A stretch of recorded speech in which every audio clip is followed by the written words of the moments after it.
نحمدہ و نصلی علی رسولہ الکریم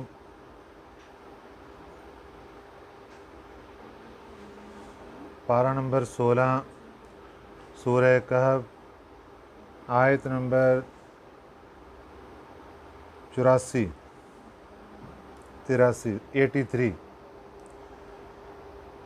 اعوذ باللہ من الشیطان الرجیم بسم اللہ الرحمن الرحیم وَيَسْأَلُونَكَ عَنْ ذِي الْقَرْنَيْنِ قُلْ سَأَتْلُو عَلَيْكُمْ مِنْهُ ذِكْرًا إِنَّا مَكَّنَّا لَهُ فِي الْأَرْضِ وَآتَيْنَاهُ مِنْ كُلِّ شَيْءٍ سَبَبًا فَأَتْبَعَ سَبَبًا صدق اللہ العظیم۔ مشرکین مکہ نے یہودیوں کے واسطے سے نبی پاک صلی اللہ علیہ وسلم سے 3 سوالات کیے تھے۔ ایک سوال یہ تھا کہ روح کیا چیز ہے؟ اس کا جواب اللہ تعالیٰ نے پچھلی سورہ بنی اسرائیل کے آخر میں ارشاد فرما دیا۔ ایک سوال یہ تھا کہ اصحاب کہف کون ہیں، ان کے کیا حالات ہیں؟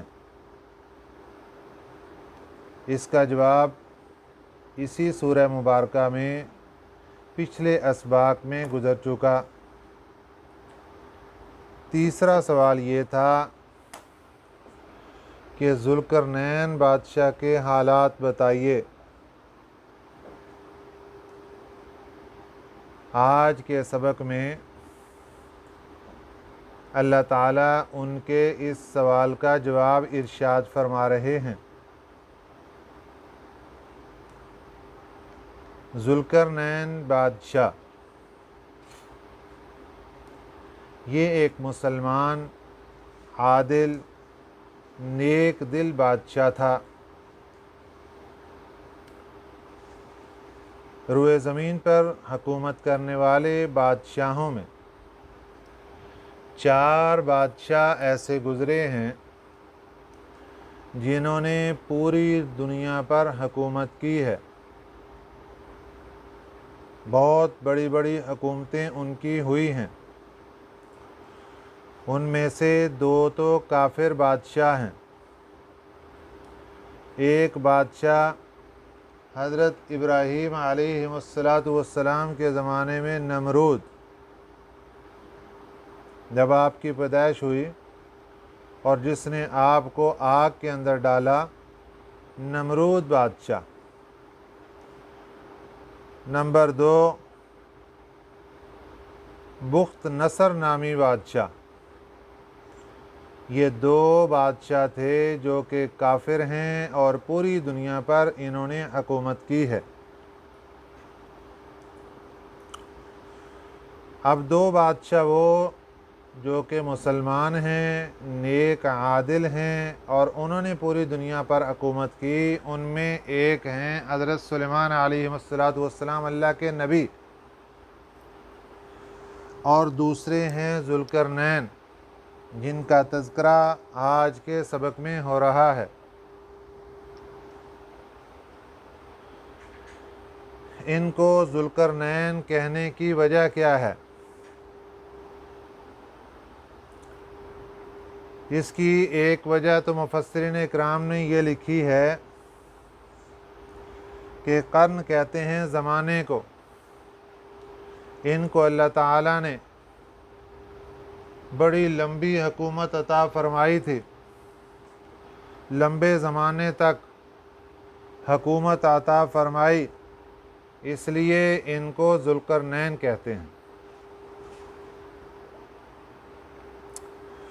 ایک وجہ یہ تھی کہ ان کی سلطنت بہت بڑی تھی، حکومت بہت بڑی تھی، اس میں انہوں نے 2 بڑی سلطنتوں کو اکٹھا کر دیا، اس وجہ سے ان کو ذوالقرنین کہتے ہیں۔ ایک وجہ یہ لکھی گئی ہے کہ ان کے سر پر 2 خوبصورت بالوں کی چوٹیاں تھیں، قدرتی طور پر بنی ہوئی، ان کی وجہ سے ان کو ذوالقرنین کہتے ہیں۔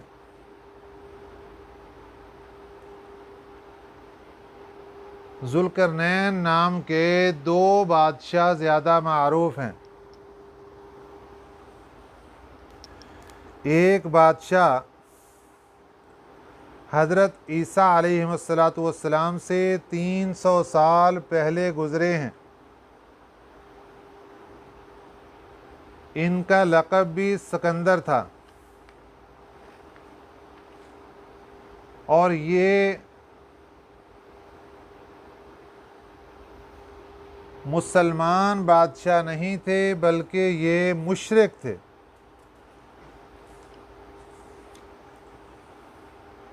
ان کے وزیر مشہور و معروف منطقی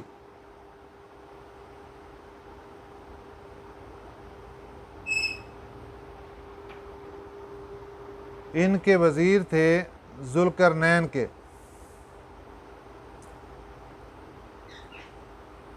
اور یہ حضرت عیسیٰ علیہ السلام سے 300 سال پہلے ان کا زمانہ گزرا ہے۔ ان کے وزیر کا نام تھا ارسطو۔ ارسطو یہ افلاطون کا شاگرد ہے، جو کہ اس کا وزیر تھا ذوالقرنین بادشاہ کا۔ اس کی جنگ ہوئی تھی مشہور و معروف پہلوان دارا کے ساتھ۔ اس نے اس کو قتل کر دیا تھا اور اس کا ملک فتح کر لیا تھا۔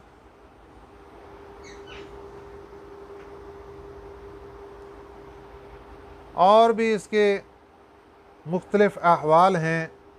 مصر میں ایک شہر ہے سکندر کے نام سے، اس کے بانی بھی یہی ذوالقرنین ہیں، جو کہ مشرک بادشاہ تھا۔ جبکہ ذوالقرنین وہ بادشاہ جس کا تذکرہ قرآن مجید میں ہے،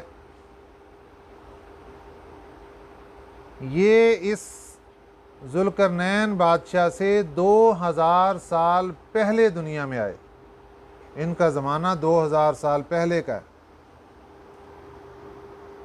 ان کے بارے میں یہ معلوم ہوتا ہے کہ انہوں نے حضرت ابراہیم علیہ السلام کا زمانہ پایا، بلکہ بعض مفسرین لکھتے ہیں کہ حضرت ابراہیم علیہ السلام کے دست مبارک پر انہوں نے اسلام قبول کیا۔ یہ جو دوسرا ذوالقرنین بادشاہ ہے، مسلمان بادشاہ جس نے پوری دنیا پر حکومت کی، حضرت ابراہیم علیہ السلام کے دست مبارک پر انہوں نے اسلام قبول کیا۔ اور اس کے بعد ان کے وزیر حضرت خضر علیہ السلام رہے ہیں۔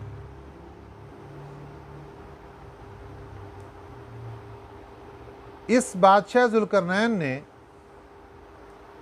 پیدل سفر کر کے حج کیا ہے۔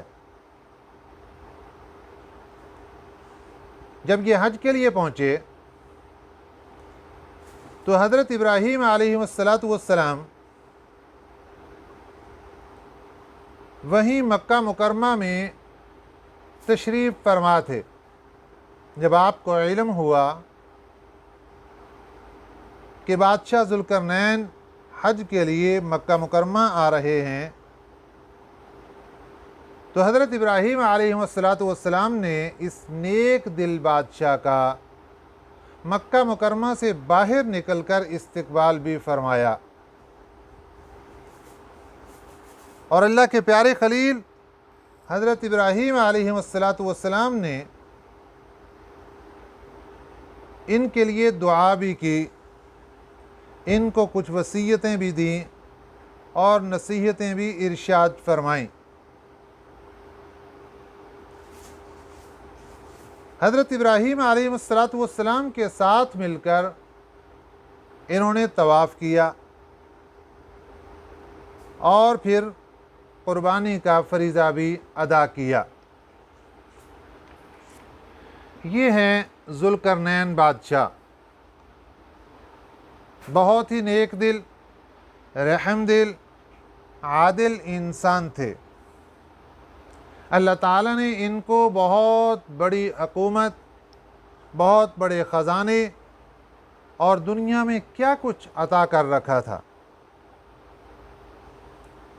ان کے قرآن مجید میں 3 اسفار کا ذکر ہے، سفر نامے 3 ان کے قرآن مجید میں مذکور ہیں۔ آج کے ہمارے سبق میں ان کے ابتدائی 2 سفر نامے ذکر کیے گئے ہیں۔ ان کا پہلا سفر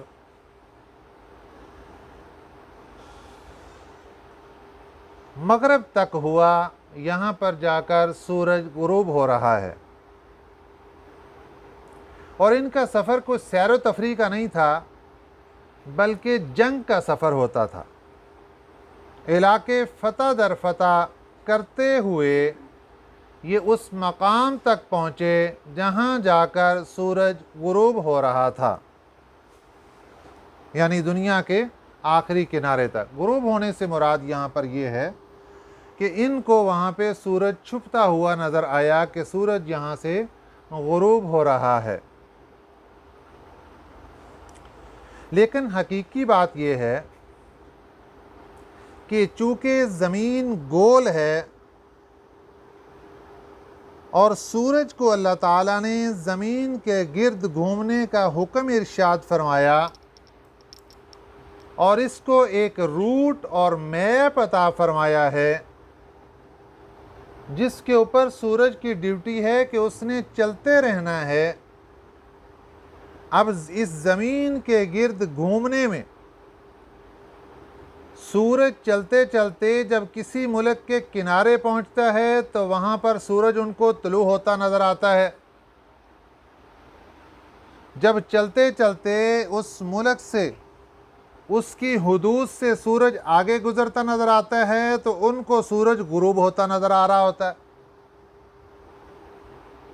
تو اس طریقے سے سورج 24 گھنٹے کے اندر پوری زمین پر اپنا چکر ختم کر لیتا ہے۔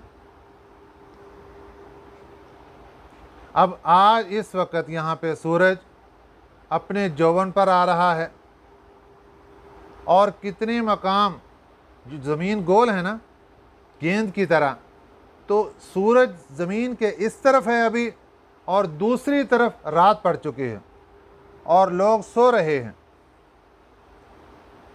اب اس کے بعد سورج چلتا چلتا جب ان کے پاس پہنچے گا ہماری رات ہو جائے گی۔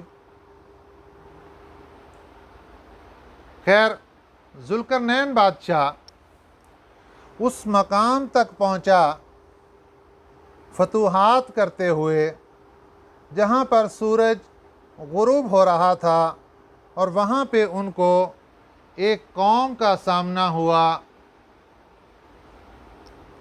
اللہ تعالیٰ کی طرف سے یہ بات ان کے دل میں ڈالی گئی کہ یا آپ ان کو سزا دیں یا اخلاق حسنہ کے تحت ان کو معاف کر دیں، آپ کی مرضی۔ وہ قوم کافر تھی، وہ آپ کی دشمن تھی، آپ کے مقابلے میں آئی تھی، اس لیے اللہ کی طرف سے اجازت مل گئی کہ آپ جیسے چاہتے ہیں سزا دیں، آپ کی مرضی، معاف کر دیں، آپ کی مرضی۔ اس کے بعد پھر کیا ہوا، یہ سارے کے سارے احوال قرآن مجید میں مذکور ہیں۔ وَيَسْأَلُونَكَ عَنْ ذِي الْقَرْنَيْنِ وَيَسْأَلُونَكَ اور یہ پوچھتے ہیں آپ سے عن ذی القرنین ذوالقرنین کے متعلق، قل فرما دیجئے سأتلو ابھی میں بتاتا ہوں، ابھی میں پڑھتا ہوں، اتلو کا لفظی معنی ہوتا ہے پڑھتا ہوں، ابھی میں پڑھتا ہوں علیکم تمہارے سامنے منہ ذکرا اس کا کچھ ذکر، اس کے کچھ احوال ابھی میں تمہارے سامنے بیان کرتا ہوں۔ اب اللہ تعالیٰ کی طرف سے بیان شروع ہوتا ہے، فرمایا انا بے شک ہم نے مکننا لہو مکننا ہم نے اقتدار دیا، ہم نے حکومت دی، لہو ان کو، فی الارض زمین میں، ہم نے ان کو اقتدار، حکومت، سلطنت، بادشاہت دنیا میں دی، وَآتَيْنَاهُ اور ہم نے عطا کی ان کو، من کل شیء ہر چیز، سبباً سامان سے، بادشاہ کی سلطنت کے لیے، بادشاہوں کو دنیا میں ضروریات کے لیے جو جو سامان چاہیے، اللہ فرماتے ہیں وَآتَيْنَاهُ مِن كُلِّ شَيْءٍ سَبَبًا ہم نے عطا کر رکھی تھی ان کو ہر چیز سامان کی، سب کچھ دے رکھا تھا۔ اس میں ظاہری اسباب، ظاہری ضروریات وہ بھی آ گئیں، مال و دولت کے خزانے ڈھیروں کے ڈھیر وہ بھی آ گئے،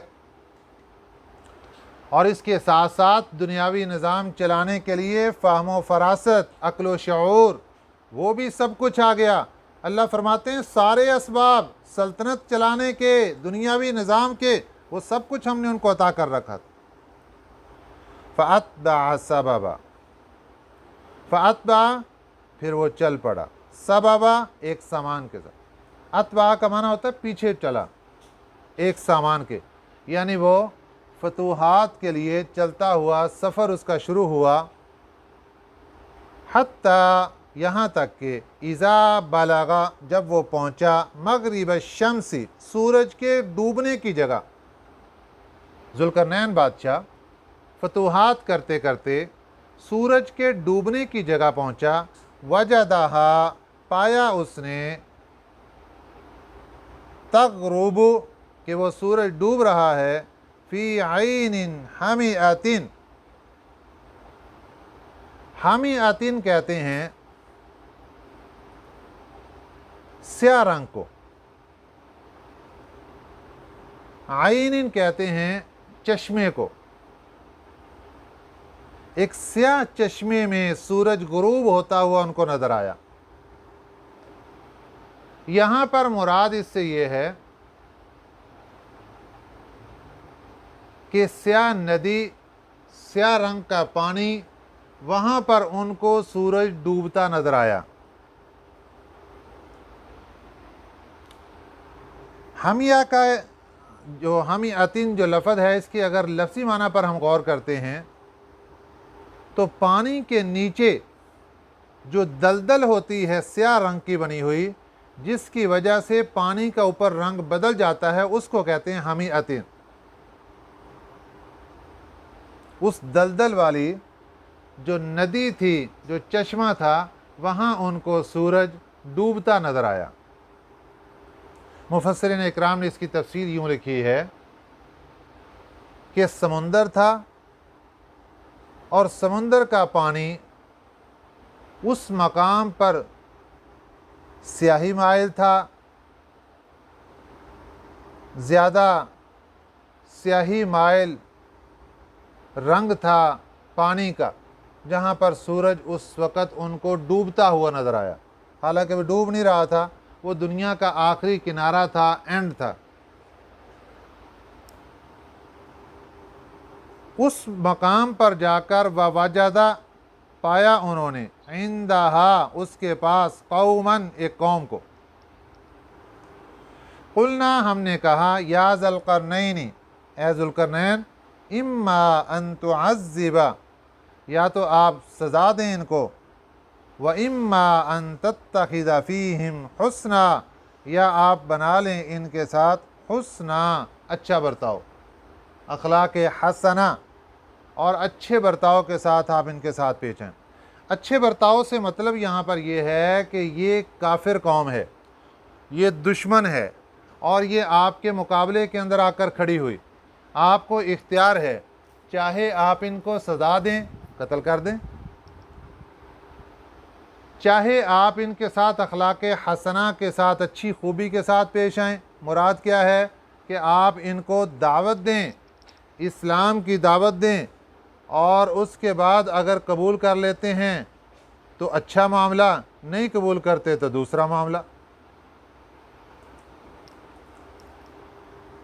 مفسرین اکرام فرماتے ہیں کہ اللہ تعالیٰ نے آپ کو جو سزا دینے کی اجازت دے دی، اس کی وجہ یہ تھی کہ اس قوم کے پاس پہلے ایک نبی آ چکے تھے، انہوں نے اس قوم کو ہدایت کی دعوت دی تھی، قوم نے انکار کیا تھا، اس لیے اب ان کی سزا کا وقت تھا کہ ان کو سزا دی جا سکتی تھی۔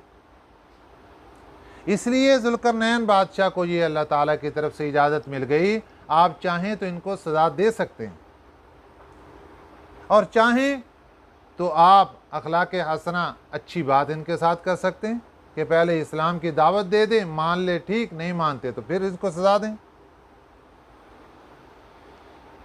تو ذوالقرنین بادشاہ نے اللہ تعالیٰ کے سامنے عرض کیا اما من ظلم، بہرحال وہ بندہ جو ظالم ہوگا، یعنی کافر، ظلم کرنے والا ہوگا، فسوف نعذبہ، ابھی ہم ان کو سزا دیں گے، ثم یرد، پھر وہ لوٹ جائے گا، الی ربہ، اپنے رب کے پاس، فیعذبہ عذابا نکرا، پھر اس کو عذاب دے گا، وہ اللہ اس کو عذاب دے گا، عذابا نکرا، برا عذاب، نکرا کہتے ہیں برے عذاب،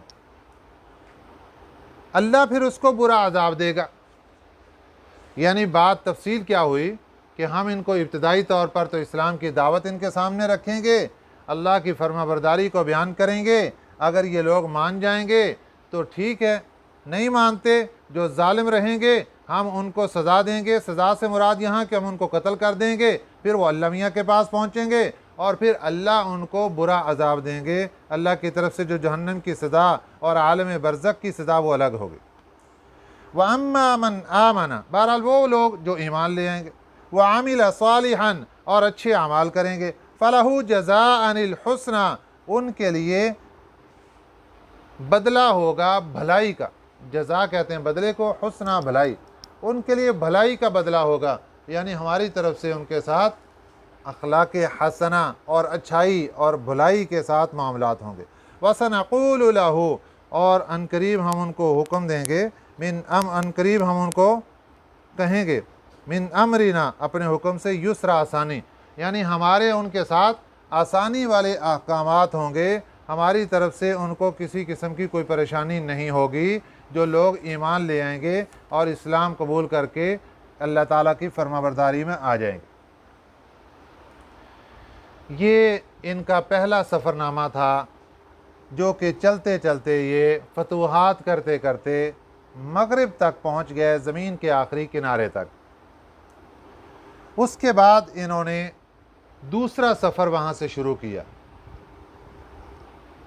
یہ دوسرا سفر ان کا مغرب سے لے کر مشرق تک تھا، جہاں سے سورج طلوع ہوتا ہے۔ زمین کے ایک کنارے پر کھڑے ہیں اور اس قوم سے ملاقات ہوئی، اور وہاں سے اب یہ سفر شروع کر رہے ہیں، اور فتوحات کرتے کرتے کرتے کرتے اب یہ زمین کے دوسرے کنارے پر پہنچ رہے ہیں۔ ثم اتبع سببا، پھر انہوں نے اتباع کی، سببا، ایک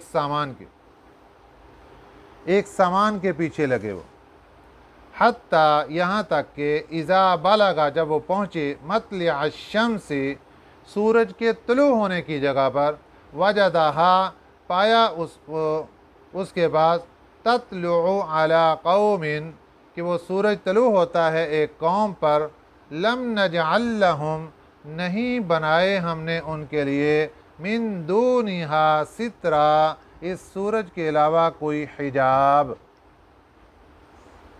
آج جب سورج نکلتا ہے تو دھوپ کی شدت کی بنا پر لوگوں کے پاس مکانات موجود ہیں، لوگوں کے پاس خیمے موجود ہیں، گھر اور آبادیاں موجود ہیں، لیکن یہ جس قوم کے ساتھ ذوالقرنین بادشاہ کی ملاقات ہوتی ہے اور آمنا سامنا ہوتا ہے، یہ وہ قوم ہے جو بالکل مشرقی کنارے پر جا کر رہ رہی تھی کہ ان کے پاس مکانات نہیں تھے، یہ بغیر مکانات کے رہ رہے تھے، ڈائریکٹ سورج کی شعاعیں دھوپ ان کے اوپر پڑتی تھی اور ان کو کوئی پرواہ نہیں تھی۔ جیسا کہ جانور زندگی گزارتے ہیں اور وہ سورج کی دھوپ اور تپش کی وجہ سے انہوں نے کوئی گھر نہیں بنا رکھے، اسی طرح اس قوم کے پاس بھی سورج سے چھپنے کے لیے، دھوپ سے بچنے کے لیے کوئی گھر وغیرہ نہیں تھے۔ بعض مفسرین فرماتے ہیں کہ لباس بھی نامکمل تھے۔ یہ ایسے لوگ تھے بہت سخت قسم کے، جو کہ عین مشرقی دنیا کے کنارے پر بس رہے تھے۔ تو یہ قوم بھی اسی طریقے سے کافر قوم تھی۔ ان کے احوال یہاں قرآن پاک میں ذکر نہیں ہیں کہ ان کے ساتھ کیا معاملہ ہوا، واللہ اعلم بالصواب۔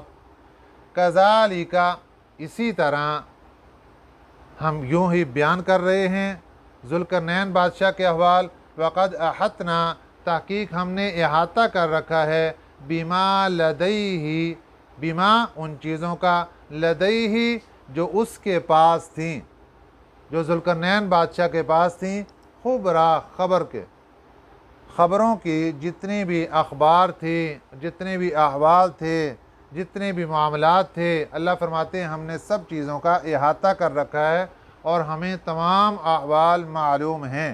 ان میں سے کچھ چیزیں اللہ تعالیٰ قرآن پاک میں ذکر کر کے ہمارے سامنے رکھ رہے ہیں۔ یہ تھے ذوالقرنین بادشاہ کے 2 سفر۔ پہلا سفر مغرب تک کا، مغرب سے لے کر پھر مشرق تک کا، اور یہ سفر ان کا تقریباً 12 سال کے اندر مکمل ہوا۔ ذوالقرنین بادشاہ کو اللہ تعالیٰ نے جہاں اور بہت سی نعمتیں عطا کر رکھی تھیں، ان کو ایک نعمت یہ بھی دے رکھی تھی کہ ایک بادل کا ٹکڑا تھا، جہاں پر انہوں نے جانا ہوتا یہ اس میں سوار ہوتے اور وہ بادل کا ٹکڑا ان کو آنن فانن دوسرے مقام تک پہنچا دیا کرتا تھا۔ یہ بھی اللہ تعالیٰ کی طرف سے، کیونکہ سلطنت کا اتنا بڑا نظام پوری دنیا کا چلانا اس زمانے میں، جب کہ ہوائی جہاز نہیں اور کوئی دوسری اتنی تیز ترین سفر کرنے کے لیے چیزیں نہیں، تو کیسے نظام چلے گا؟ تو اللہ تعالیٰ نے اس بادشاہ کو یہ ایک بہت بڑی سواری اور قدرتی ہوائی جہاز اللہ تعالیٰ کی طرف سے بادل کی صورت میں ان کو عطا کر رکھا تھا، جس کے ذریعے یہ سارے کے ساری دنیا کا نظام چلا رہے تھے۔ باقی ان کے جو اگلا سفر ہے وہ ہے یاجوج ماجوج سے ملاقات، اس کے احوال انشاءاللہ العزیز کل کے سبق میں آئیں گے۔